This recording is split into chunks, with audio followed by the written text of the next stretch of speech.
11 Alive News at 5 p.m. starts now. Breaking news at 5. The clock is ticking until former President Trump surrenders in Fulton County. We have team coverage on how this will impact your travel, the process of being booked at the Fulton County Jail, and what comes next in this already historic case. Good evening, everybody. And in a couple of hours from now, we are expecting the arrival of former President Trump inside the Fulton County Jail. And you are looking live in Newark on the screen next to us as we await the former president's plane to leave and to head for Georgia. Yeah, his motorcade pulled up about 30 minutes ago or so, and his plane is still there. We think it might be weather related because when we first brought the shot up, there was just a ton of rain there. But this prosecution is actually the fourth criminal case against Trump since March and is expected to yield a historic first, a mugshot of the former president. He is facing 13 counts, all from Fulton County Court. The most serious is violating Georgia's Racketeer Influenced and Corrupt Organizations, or RICO Act. We have team coverage for you planned all evening long. We kick things off tonight by sending it to 11 Alive Jennifer Bellamy, who is live at Hartsfield-Jackson awaiting the former president's arrival. Jennifer?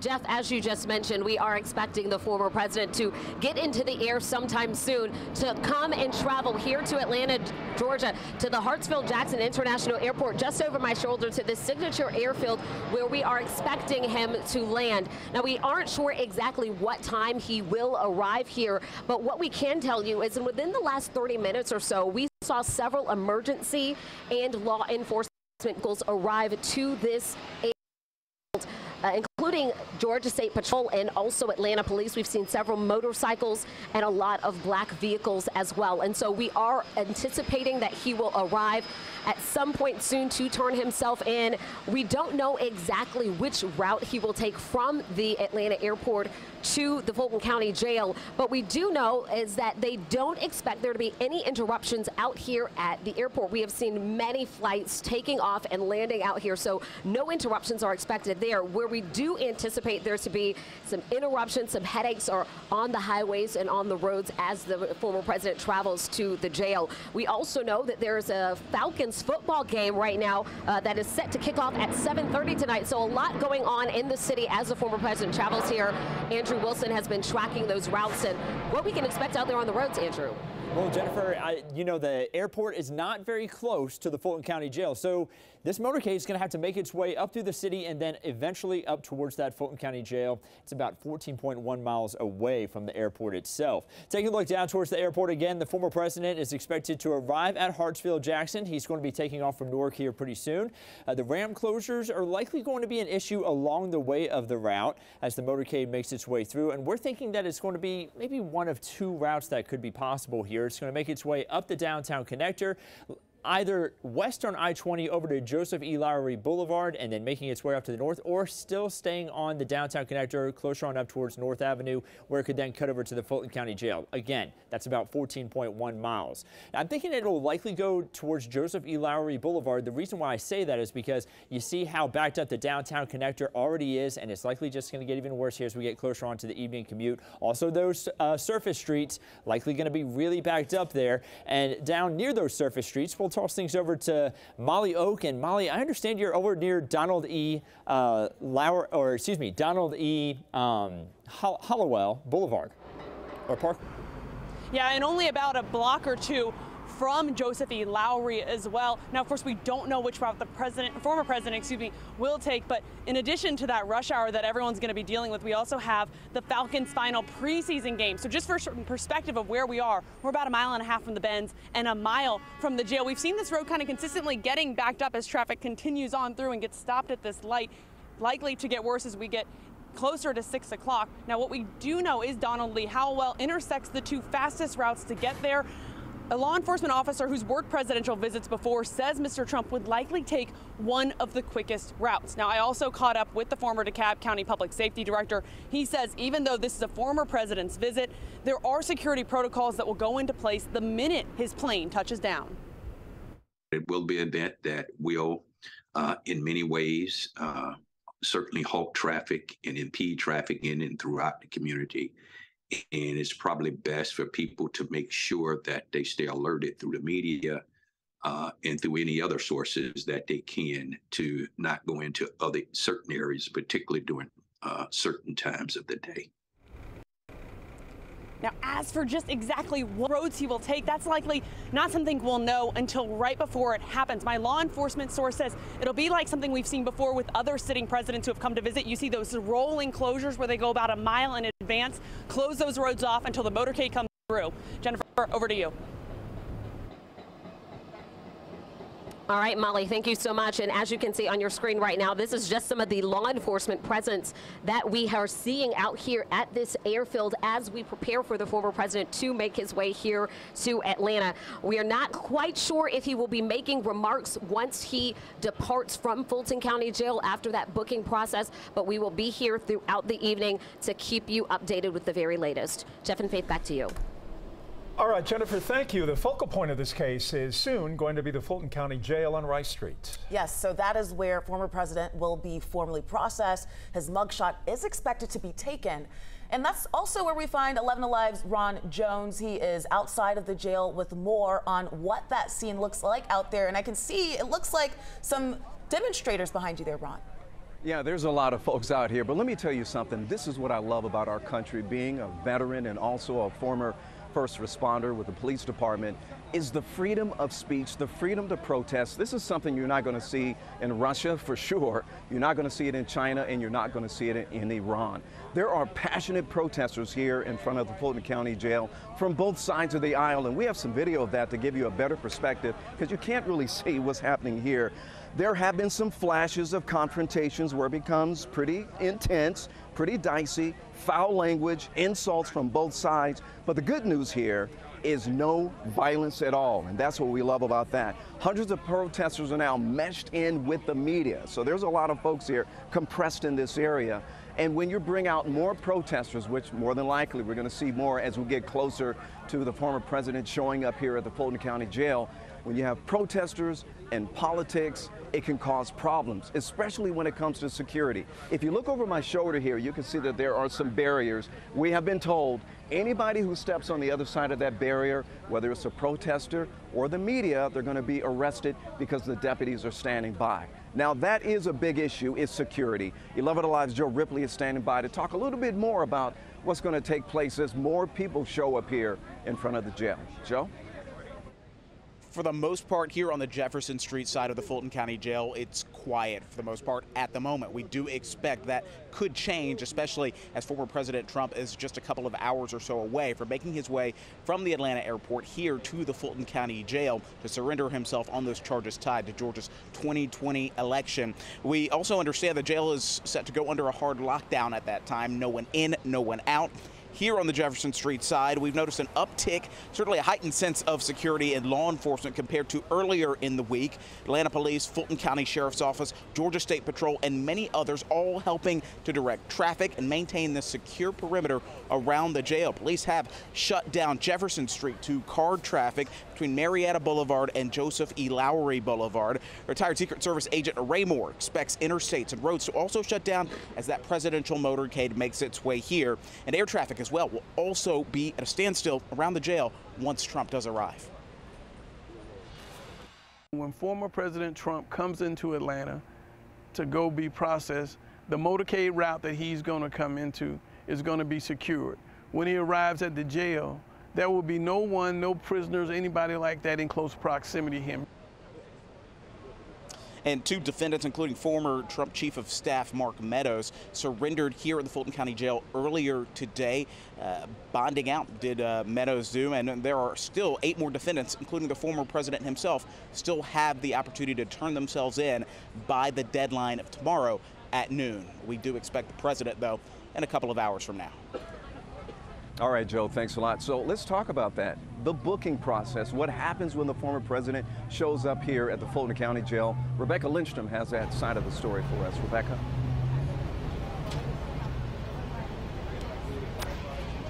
The sheriff has long said that he plans to treat all of these defendants the same as any other. But one thing I have definitely noticed that is different is access. Normally, we can go right up to the door where a person goes in for booking. Instead, we are being held back down the street. All of that likely for security. The district attorney as well has stepped into this process to try to expedite what will happen for these defendants. She has pre-negotiated the terms of their surrender. That still means, though, when they get here, they're going to have to show ID. They will have their picture taken. That's kind of what we refer to as the mugshot. They will be fingerprinted, and traditionally there is a medical questionnaire. Now that serves two purposes. One, if the person doesn't get bail and they're going to be booked into the jail, that helps them understand if there's going to be any medical needs while they're there. That obviously is not the case with any of these defendants thus far. So the other purpose then is just to get more identifying information in case they don't show up for a hearing or for trial. That way they've got weight, height, some other things that they can issue in the search for that person. But again, we are unsure if that medical questionnaire will happen in these cases. There will be some paperwork, though, that they will have to fill out while they are waiting for bail to clear. And former prosecutor Damon Porter says that's another area where you can expect things to be different. It's going to be unique in that he's not going to stand in line. He's not going to be processed with every other drunk that comes in that night. I suspect there's going to be things like clearing out the intake room or the book-in room. Secret Service will have to be there.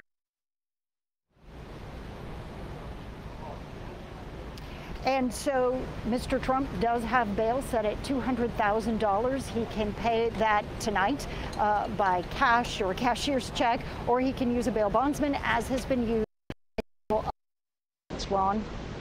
All right, Rebecca, thanks a lot. Hey, before I toss it back to you, Faith, I just want to let you know that an army of deputies just end up running up the street, up Wright Street. We're trying to figure out what's going on. As soon as we find out, we'll make sure we get it to you.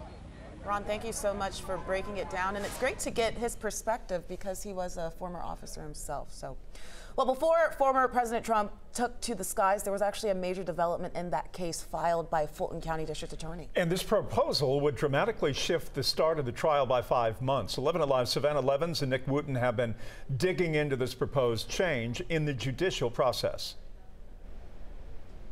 Yeah, Jeff, this has honestly been kind of a fascinating game of political chicken. You've got Kenneth Chesebro, who is one of the co-defendants in this case, demanding a speedy trial, kind of challenging DA Willis's readiness to try such a big case. Willis called his bluff and said, yeah, you know that March date we were looking towards? How's October 23rd, 5 months earlier instead? And now a judge has signed that, confirming that October 23rd trial date for Chesebro, at least. Want to bring in investigative reporter Nick Wooten. Nick, you've been on the phone with our legal analysts. I mean, what does this do now to Willis's goal or her dream of having all these 19 defendants in the same room? Is this going to happen in October where they're all there? It puts that wish in serious jeopardy. When Willis filed her response to Chesebro earlier this week, she wanted all 19 in the courtroom. The order that the judge signed earlier this afternoon was only for Chesebro. It's sort of like predicting the outcome of a football game in the first quarter. There's so much stuff that still has to happen. There's jury selection, there's motions, there's appeals. There's a possibility that even Chesebro wouldn't be in the courtroom in October. And we're looking at Trump looking to sever from this as well, so a lot still to be known, you guys. We'll stay on top of it. All right, thank you so much for keeping us updated. Now, if you're at home, you want to catch up on all of the stories we've done since these indictments came out last week, we will send you everything you know. We'll send it directly to you. All you have to do is text the word coverage to 404-885-7600. We are watching radar right now where it is dry here in the Atlanta area, but if you look up toward the north, we have some showers and storms that are rolling through. These have prompted severe thunderstorm warnings now in effect. We have a severe thunderstorm warning in effect for Banks, Hall, Jackson, and also White County. Another warning in effect here right along the South Carolina line for Hart County and also Elbert County. A new warning just issued in Dade and Walker County in northwest Georgia. Stay with us. We'll talk about whether or not any of these storms could make it into the metro area later tonight. And we're learning it could take weeks to identify a child's body found in East Point yesterday, what we know about the investigation, and the possible connection to a missing 2-year-old boy. It's coming up next. We are taking a live look now on the tarmac at Hartsfield-Jackson, where we are expecting the plane carrying former President Donald Trump to land. From there, Mr. Trump will travel to the Fulton County Jail on Rice Street to surrender to Fulton County authorities. Our coverage will continue shortly, but right now today, we learned from police it may take 2 weeks to positively identify a child's body found at the East Point transfer station. Yeah, the grim discovery comes 1 week after 2-year-old Josiah Mitchell was reported missing. Police believe there's a high probability the body found is Josiah's. 11 Alive's Don White spoke one-on-one with East Point's police chief on the investigation and the looming possible charges.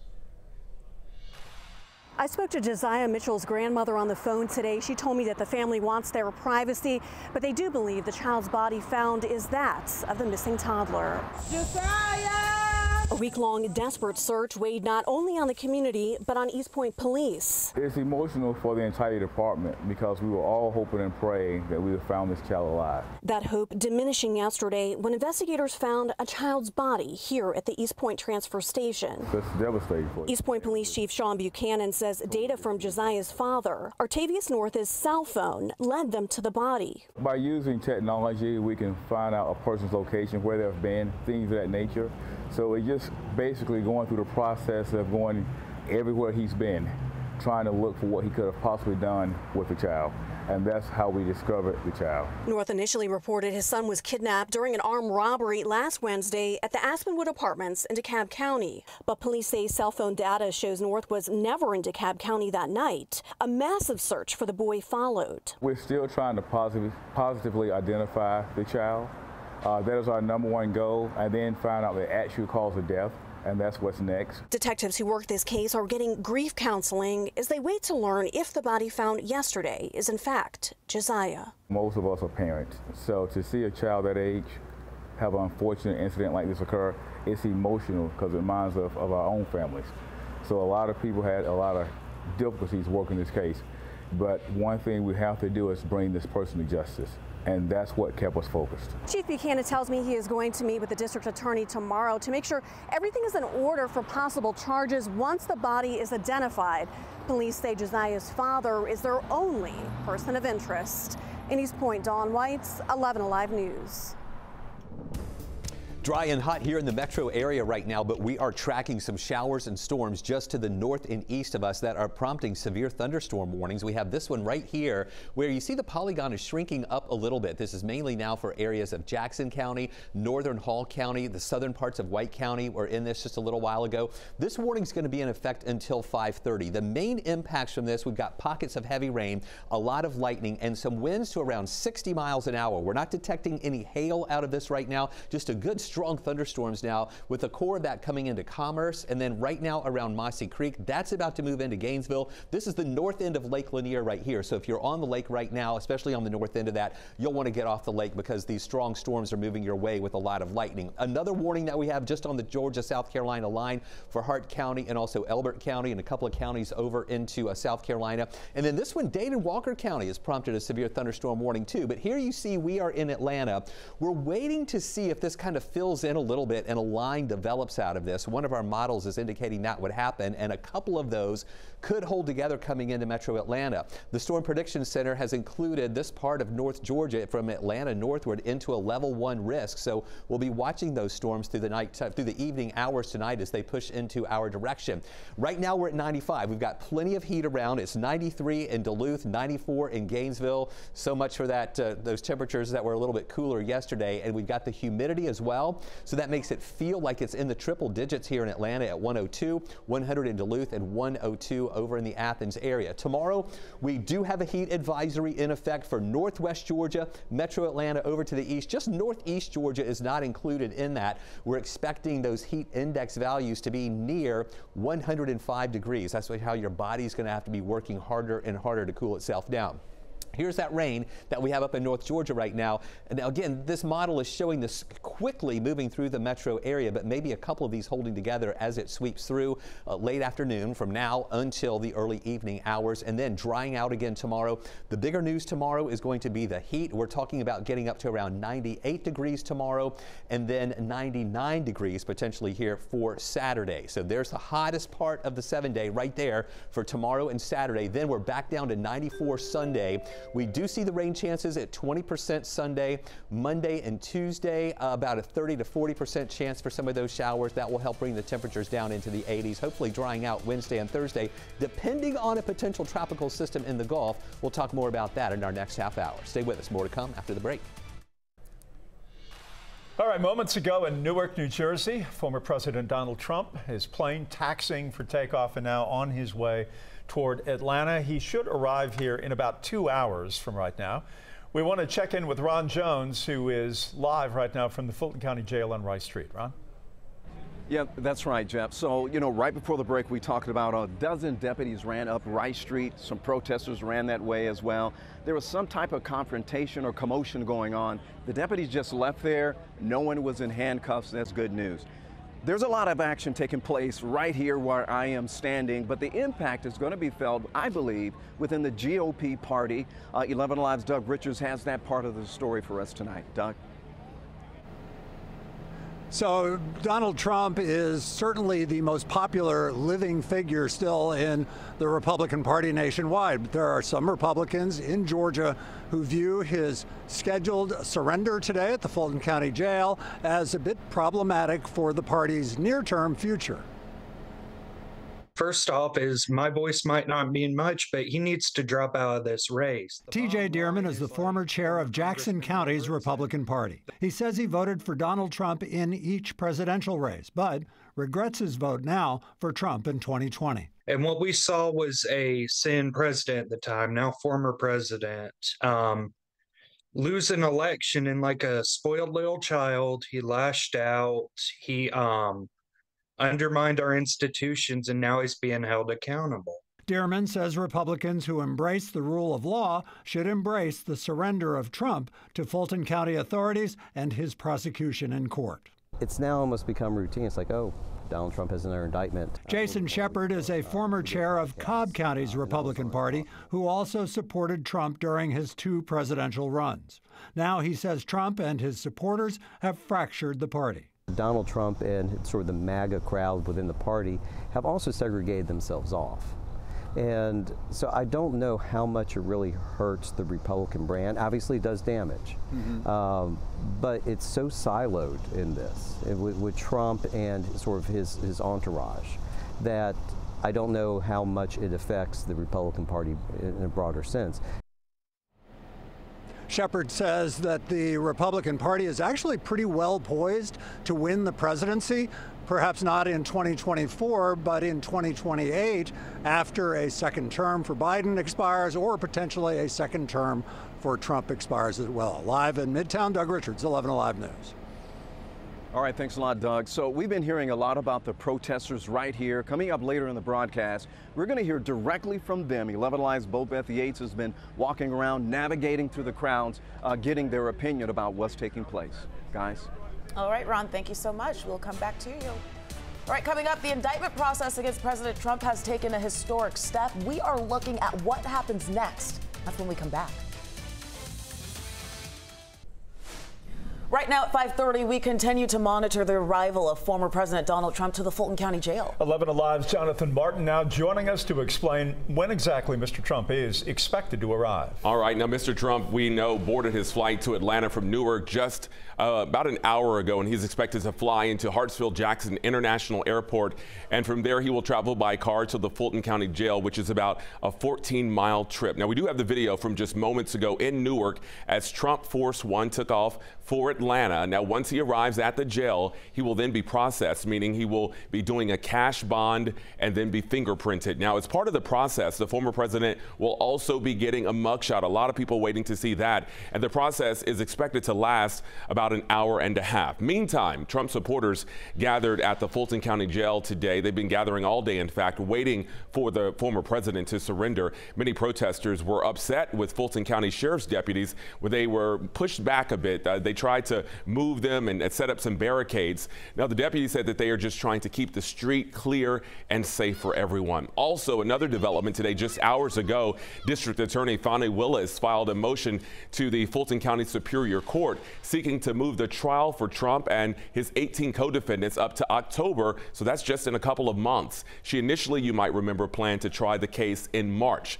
According to the motion, the change is related to defendant Kenneth Chesebro's request for a speedy trial, which again was filed on yesterday. Of course, a lot of things happening, a lot of developments. We're keeping track of everything right here. And again, we will be live when the president, the former president, arrives here in Atlanta, which is expected in just about a couple of hours. But for now, Faith, Jeff, I'll toss it back to you. All right, Jonathan, thank you. There has been so much involved with this case that we're working to ensure that you understand what the process is to be moving forward. It can be a little confusing. Yes. So 11 Alive's Zach Merchant is joining us right now with two legal experts to help break it down as we weave our way through the next steps of this case.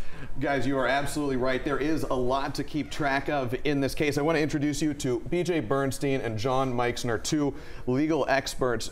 John, I want to start with you. You spent years as a federal prosecutor before joining the law school faculty at UGA. Jonathan touched on this. There's a motion, I'm holding it up right here, and actually an order, a scheduling order signed by a judge saying that this case is scheduled to happen on October 23rd, 2023. A lot of people are saying this seems really fast. When you read this order, what do you make of it? Yeah, well, the order as of right now is at least only to one defendant in the case, and we haven't even had all the defendants appear yet, even at the Fulton County Jail. So I think right now it's a little premature to think about a certainty of any October timeline. That's a very aggressive timeline in a complicated case like this one involving 19 defendants. Now, BJ, you've spent years and years trying cases right here in Fulton County and elsewhere in the Atlanta metro. How do you respond to John's comments there? You've been kind of in the woodwork for a long time. What do you make of this? Well, it's because of what the law says. This person that has demanded that he be given a speedy trial. It's a special motion that is filed, and that gives 2 terms of court to be able to get the case done, which is about 4 months. Now, at some point, the court can decide to sever this person and go ahead and take that case, or could say everybody's just going to go fast, or this particular defendant may change his mind and realize that that may not be to his advantage. Something we're going to have to keep a close eye on. John, one question for you. We've got about 30 seconds left. There are other cases across the United States where Mr. Trump is also named as a defendant. What kind of challenges, in just a sentence or two, does this case pose to other attorneys trying to bring their own cases? Big challenges. This is the most complicated of any of the cases brought. The January 6th federal case is only one defendant, Donald Trump. And so we'll have to wait and see, I think, as to which one proceeds first. The others may wind up getting some delay because of that. A lot of developments even just today. We're going to be tracking it all throughout the rest of the night with John and BJ. For now, Faith, Jeff, back to you. Good time to be an attorney, whether it's on television or in the courtroom these days.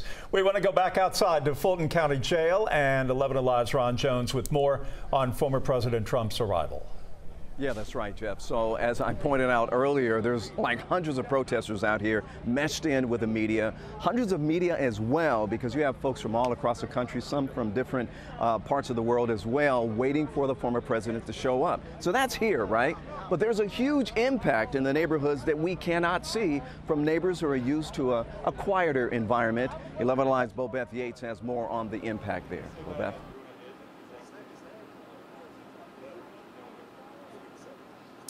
Ron, exactly right. I'm at the historic Howell Mill Station neighborhood, which is really close to the Fulton County Jail. And there has been a steady flow of people here and police presence. In fact, if you look behind me, the police presence actually just increased just a few moments ago as they have stopped some individuals, starting to question them about some things that are going on. Now, officials aren't telling us exactly what the details are surrounding this, but again, multiple law enforcement agencies from different areas that are coming around here to help out, to support with safety and just controlling the crowd, just gathered here questioning individuals about exactly a situation that has occurred, and we're trying to get those details. But take a listen to how neighbors are reacting to all of this.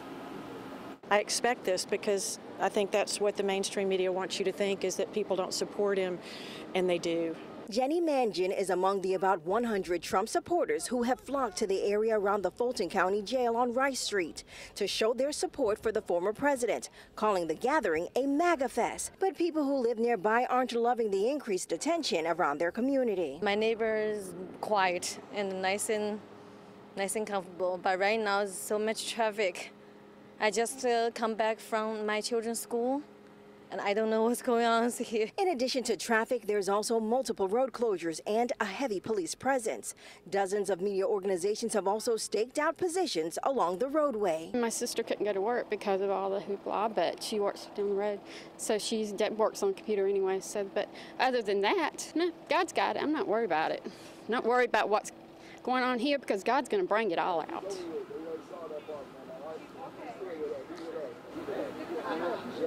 Now, we also spoke to some residents in the area who tell us that they're not in support of anything. They are Trump. They're part of history. Sending it to you guys. All right, Bill Beth, thanks a lot. We really appreciate that. So we talked about the protesters. Some of them we can't put them live on air because they have, we'll say, colorful language and colorful signs. However, our very own Caitlin Ross spoke with some of them so that they were able to express themselves in a PG-13 manner. The sound of the summer. I love chocolate. Sends everyone running. Oh, absolutely. Who doesn't like ice cream? There are no losers. Banana fudge, strawberry shortcake. With this sweet selection. I mean, even if you are lactose intolerant, they still have like fruit pops, right? Different flavors, making space for different political tastes. She was really nice. She let me, she was like, you guys got here first, like you're in front of me in line. The sweet reprieve. It seems like everybody's getting along. A pause on politics. It ain't my business. I just came to handle business. The cool treat, a break from the heat of the day. Trump is a sociopath who tried to steal our democracy. Hundreds of people rallying against each other. I've been to all 5 of the indictments now, so just to say hello and, you know, we love him and support him, and we would do anything for him, you know, Trump or death. Dripping with insults. I came here to see the idiot parade. Wiped away by one song.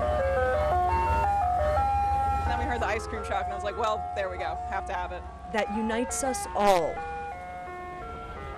That was Caitlin Ross reporting for us tonight. Of course, folks, we're going to be here all night long as we're waiting for the former president to show up, and more protesters are expecting to see them as well. Guys? Yeah, maybe that is the answer. In Washington, D.C., we should take a fleet of popsicle trucks. That would bring peace. It definitely put a smile on my face, and now I want a little bit of ice cream. It does sound good. The heat and humidity has been building in the metro area. Some severe weather around as well. Yeah, you know, Jeff, we were tracking some of those severe thunderstorms. The good news is that one of those severe thunderstorm warnings that was up at the north end of Lake Lanier here in parts of Hall County, that expired as scheduled at 5:30. So that's some good news that as this was stronger in northeast Georgia, as it moves down toward the south and east, it's showing signs of weakening. Still, we have some pockets of heavy rain there on the north end of Lake Lanier here from Gainesville, stretching down through Commerce, now along Interstate 85 there, parts of Jackson County. We have some thunder and lightning, but again, it's not classified as a severe storm anymore. It is still severe, though, on the Georgia-South Carolina line there for Elbert County and Hart County. That warning's in effect until 6. And in northwest Georgia, parts of Dade and Walker County, the southern part parts of that have a severe thunderstorm warning in effect. But as you see here in Atlanta, we are dry right now. We're waiting to see if this system is going to actually grow a little bit more as it moves into the really hot air here in Atlanta, or if this weakening trend will continue. I'm thinking the weakening trend will continue, but we might have a couple of quick moving showers move through Atlanta in just a little bit. This is a live view from our tower cam in Athens, and we're looking up toward the north, and you can see how those clouds are darkening. The rain is just to the north of Athens right now. It is probably going to make it into Athens in just a little bit, so we'll keep a look at this camera for a while. I want to show you the latest we have out of the tropics as well. This is a system that we need to watch. Remember yesterday, I was telling you that the models were beginning to hint at something developing here, moving into the Gulf. Now, the National Hurricane Center is also outlooking this system and giving it about a 60% chance of developing over the next 7 days as it moves into the Gulf of Mexico. The models are not in agreement on this. It's really too early to tell exactly where this is going to go, but I just want you to know that we're watching this because, as you know, when something gets in the Gulf, potentially moving into the Panhandle or the Florida Peninsula or into South Georgia, we would see if we would have any impacts. It's too early to know that, though, right now. Air quality alert in effect again for tomorrow. Another code orange, meaning it's unhealthy for sensitive groups, as well as a heat advisory in effect for tomorrow. High temperatures up to about 98 degrees, but when you factor in the humidity, it's going to feel like it's around 105. The only areas not included in that heat advisory, mainly North Metro and Northeast Georgia, where they're not included in that advisory, but it's still going to be hot there, too. We're talking about 98 for a high Friday, 99 on Saturday, both of those close to record-breaking days or record-tying days. Sunday, we're back to a 20% chance for a shower, then a 40% chance for showers here Monday and Tuesday, bringing temperatures down to the lower 90s and upper 80s, holding in the 80s Wednesday and Thursday, mainly dry, unless that system in the Gulf changes its direction. And we'll keep you posted on that throughout the next 7 days. Wow, hot days are ahead. Is it true former President Trump will have his mugshot taken at the Fulton County Jail? We have just the facts right after the break.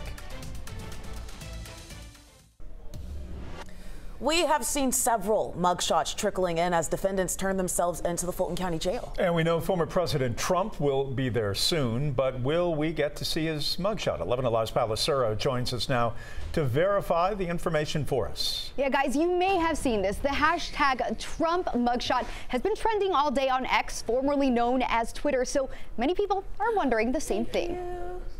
Our source is Fulton County Sheriff Patrick Labatt. Trump has faced several indictments in multiple states, but so far has not had to get a mugshot. That won't be the case in Georgia. Unless someone tells me differently, we are following our normal practices. And so it doesn't matter your status. We have mugshots ready for you. So what are their normal practices? Defendants have to be processed at the Rice Street Jail and get their mugshot. 11 Alive has access to those mugshots by filing an open records request and will be able to do the same with Trump's booking photo. So we can verify that, yes, if the Fulton County Sheriff's Office follows its normal practices, 11 Alive will have access to his mugshot by filing an open records request. Something worth noting, there's also a chance Trump shares the mugshot himself. Former Georgia GOP Chair David Schaefer did just after his release on Wednesday. You can see he made it his Twitter profile picture. Plus, back in April, the Trump campaign started selling merchandise, from shirts to mugs, following his arrest in New York. It shows a fake mugshot of him with the words "not guilty" underneath. So something to keep in mind there as well. Back to you guys. Always an opportunity to make a dollar in the United States. Thank you, Paula. A tiny solution for a big problem, how one city is giving more people an opportunity at home ownership.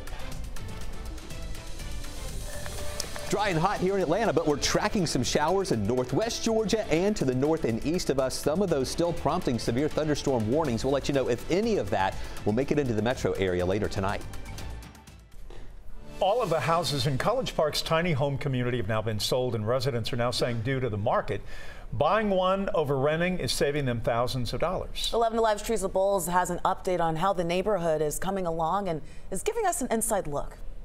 The developer says people have already moved into 20 of the 29 homes in South Park Cottages, and the ball is already rolling on the next location, Union City. Crews are putting the finishing touches on the final 9 tiny homes. 16 months after construction began, all 29 have been sold. The money they spend is directly impacting this community. College Park will now get, and Fulton County will now get tax revenue from this community that didn't exist before. Plus, developer Booker Washington says micro-communities are also keeping more money in the residents' pockets. I'm saving about maybe $2,000. I'll be passing this down to my son. Equity. With rent continuously on the rise across Metro Atlanta, Janice Williams chose to buy for the same size space. I was considering getting an apartment because I'm downsizing from a 5-bedroom house on the south side, and it was just too much. My son moved out. He has a new baby, a new family he's building, and my mother is elderly. She couldn't go up and down the 16 flights of steps to her bedroom. It just makes more sense. Williams has been in the neighborhood for 3 weeks. Washington says there are several other residents like her, singles, single parents, couples, and retirees. The residents of South Park are diverse. They range from 40,000 upwards to millionaires that live here. The average rent in Metro Atlanta is about $2,000 a month. Washington says the average mortgage here is $1,500, and he has his eyes set on the next project, Union Park. Expanding in all urban metro area markets is important because every metro area market is affected by high real estate prices and squeezing out those in the lower incomes. So we are eyeing and targeting the center of Atlanta. We have a long waiting list and interest list of well over 3,000 of people that desire a micro home project. In College Park, Teresa Bowles, 11 Alive News. We are tracking some showers and storms north and also to the east of Atlanta. Dry in Atlanta right now. This is the system we're watching, and this did prompt severe thunderstorm warnings earlier for parts of North Hall County, White County, and also Jackson County. As this moves down toward the south, it is weakening a little bit, and that warning did expire at 5:30, and the Weather Service has not issued any additional warnings with that downstream. But we've got some pretty heavy rain there just to the west of Athens with some thunder and lightning, but again, not classified as severe. Another severe thunderstorm warning for Hart and Elbert County along the Georgia-South Carolina line. This one in Dade-Walker County also expires at 6 o'clock tonight. No rain here, though, in the Atlanta area. Here's a live look. This is our tower cam in Athens as some of those storms are bearing down on Athens and moving into that area right now with that heavy rain that is pushing through the area. And the Storm Prediction Center has added us into a level 1 risk for a couple of severe storms tonight, mainly from Atlanta northward. I really think the trend is going to be for those storms to weaken as they move into the Atlanta area, but just be prepared for the potential for a couple of isolated showers here this evening as that system falls apart. Take a look at your weather wow moment for tonight. This is from Denser Oscar in Midtown, a view of the downtown area and Midtown area here as we were dealing with that smog alert in effect today. Another one in effect for tomorrow. Thanks, Denser, for sending that to us. Denser is one of our 11 Alive community storm trackers. You can also be a part of this group by just searching 11 Alive Storm Trackers on Facebook. Find the group, ask to become a member, answer the membership questions, and you too can become a part of this exclusive local weather community. Coming up, Georgia's cannabis industry is taking off, and now more businesses are looking to expand. Find out where the new dispensaries will be next.